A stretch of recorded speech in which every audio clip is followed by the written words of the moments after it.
दोस्तों, आज की इस पर्टिकुलर वीडियो में हम बात करेंगे डार्क मैटर और डार्क एनर्जी के ऊपर। दोस्तों, हमारे इस अनंत फैले इस इनफाइनाइट यूनिवर्स में, इस अनंत ब्रह्मांड में बहुत सारे रहस्य हैं और उनमें से आज दो रहस्य के ऊपर हम बात करेंगे, जो कि है डार्क मैटर और डार्क एनर्जी के बीच। दोस्तों, ये जो डार्क मैटर है और डार्क एनर्जी जो है, इन दोनों के बीच कोई भी रिलेशनशिप नहीं है। यानी कि बहुत सारे लोग सोचते हैं कि डार्क लग गया मैटर के आगे और एनर्जी के आगे भी डार्क लग गया तो इनमें कोई रिलेशन आ गया, बल्कि ये ऐसा कुछ भी नहीं है। तो जैसे जैसे हम वीडियो में आगे बढ़ जाएंगे आपको पता चल जाएगा कि डार्क मैटर क्या होता है और डार्क एनर्जी क्या होता है। दोस्तों,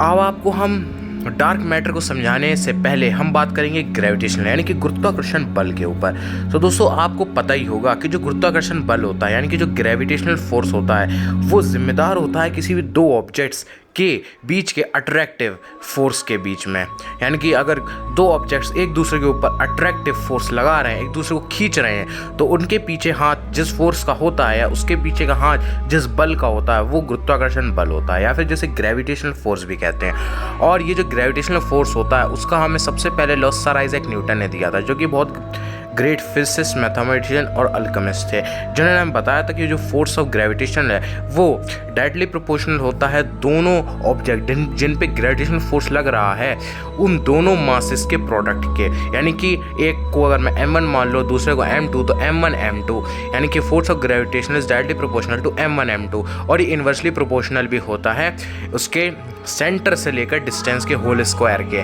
और पूरा जो फॉर्मूला होता है वो होता है force of gravitation is equal to g m1 m2 by distance का होल स्क्वायर। ये तो बहुत ही बेसिक सी बात है जो भी हमने की।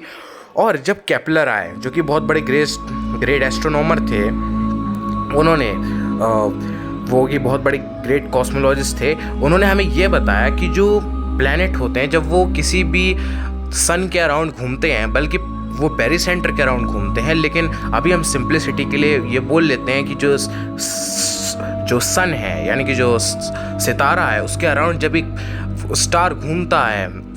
स्टार नहीं बल्कि कोई प्लैनेट घूमता है, तो वो एक ऑर्बिट में घूमता है। और जब वो उस प्लैनेट के बहुत पास आ जाता है, यानी कि जो प्लैनेट होता है वो सन के बहुत पास आ जाता है, तो जितना ज़्यादा जो प्लैनेट होगा वो सन के पास होगा, उतना ही ज़्यादा ग्रेविटेशनल फोर्स होगा, क्योंकि उनके बीच का डिस्टेंस कम हो जाएगा। और जब डिस्टेंस कम होता है तो ग्रेविटेशनल फोर्स जो होता है वो ज़्यादा हो जाता है। तो इस वजह से ये हम कह सकते हैं कि जब कोई प्लैनेट एक सन के अराउंड रोटेट कर रहा होता है और साथ में रिवॉल्व भी कर रहा होता है, तो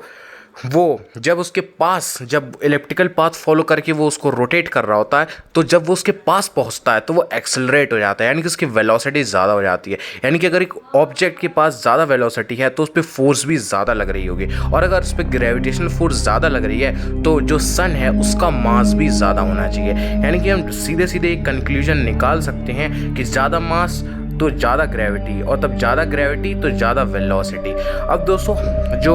एस्ट्रोनॉमर्स थे उन्होंने जब अपने जो हमारे जो अनंत ब्रह्मांड है इसको जब ऑब्जर्व किया तो उसमें कुछ गैलेक्सीज थी जो कि रोटेट कर रही थी। अब उनके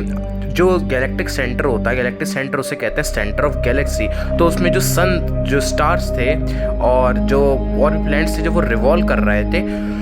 तो उसमें उन्होंने ये पाया कि होना तो ऐसा चाहिए था कि जो सन जो है उसके पास में जो प्लैनेट्स हैं वो ज़्यादा, उनकी वेलोसिटी ज़्यादा होनी चाहिए थी, क्योंकि वो ज़्यादा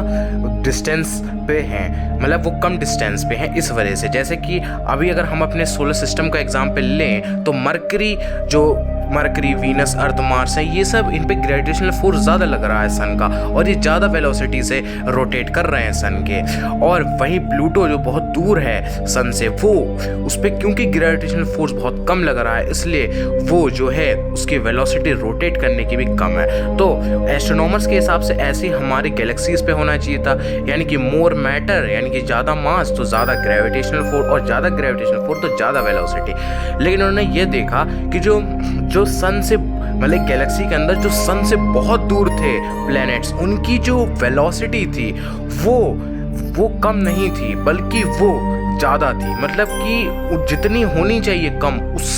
बहुत ज़्यादा थी, उससे भी बहुत ज़्यादा थी। और कभी कभी तो ऐसा हो रहा था कि जो प्लेनेट सन के पास हैं उनकी कम वेलोसिटी थी और जो सन से दूर हैं उसकी ज़्यादा वेलोसिटी थी। अब ये चीज़ साइंटिस्ट लोगों को और फिजिसिस्ट लोगों को बहुत ज़्यादा परेशान हो गए, क्योंकि वो ये सोचने लगे कि हमारा या तो बेसिक नियम जो ग्रेविटेशन का जो लॉ है वो गलत है या फिर हमारी इक्वेशन गलत है। फिर लेकिन कुछ साइंटिस्ट लोगों ने कहा कि यहाँ पर कोई ऐसे हिडन मैटर छुपा हुआ है जो कि इस ग्रेविटेशनल फोर्स के लिए जिम्मेदार है, और उसी मैटर को, उस हिडन मैटर को जो कि वहाँ छुपा हुआ था, जो उनकी वेलोसिटी के लिए जिम्मेदार था, उसी को डार्क मैटर कहा गया। अब दोस्तों जो डार्क मैटर है वो दिख नहीं रहा था, यानी कि साफ साफ था कि वो फोटॉन्स जो लाइट के पार्टिकल्स होते हैं उनसे इंटरेक्ट नहीं करता। और लेकिन हमें कैसे पता चले कोई मैटर ही है, क्योंकि बहुत सारे लोग तो ये पूछ सकते हैं कोई एनर्जी भी तो हो सकती है जो उनकी वेलोसिटी बढ़ा रही हो। तो दोस्तों मैं आपको बता दूं कि जब लाइट वहाँ से गुजरती है डार्क मैटर से तो ग्रेविटेशनल लेंसिंग नाम का फिनोमेना शो करती है। इस फिनोमेना में होता ये है, इस फिनोमेना जो होता है ग्रेविटेशन लेंसिंग में, इसमें होता ये है कि जब लाइट किसी भी एक ऐसे ऑब्जेक्ट से जिसकी ग्रेविटेशनल फोर्स बहुत ज़्यादा उसे पास करती है तो थोड़ा सा बेंड हो जाती है, और अपने पाथ जिससे वो जा रही थी, पता है आपको, लाइट स्ट्रेट जो पाथ में मूव करती है तो वो थोड़ा सा उससे अलग हो जाती है, स्ट्रेट लाइन से वो अलग हो जाती है, थोड़ा सा बेंड हो जाती है, उसी को हम ग्रेविटेशन लेंसिंग कहते हैं। इसे हम आगे आने वाली वीडियो में बात करेंगे।